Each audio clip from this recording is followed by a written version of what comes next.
MLA பார்க்கவே கிடையாது. பேர் கருமாணிக்கம் பேர் மட்டும் போஸ்டர் ஓட்டும் போது பார்த்தது, அதுக்கப்புறம் கிடையாது. ஆமா, பார்த்ததே இல்லை, இதுவரைக்கும் வந்ததே இல்லை, வந்ததே கிடையாது. எங்க அந்த அளவுக்கு ரொம்ப சிரமம். ரோடு வசதி அதிகமா இருக்கு, குடிநீர் வசதி அதிகமா இருக்கு.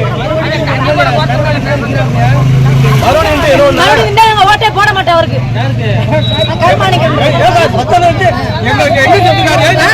இதுவரைக்கும்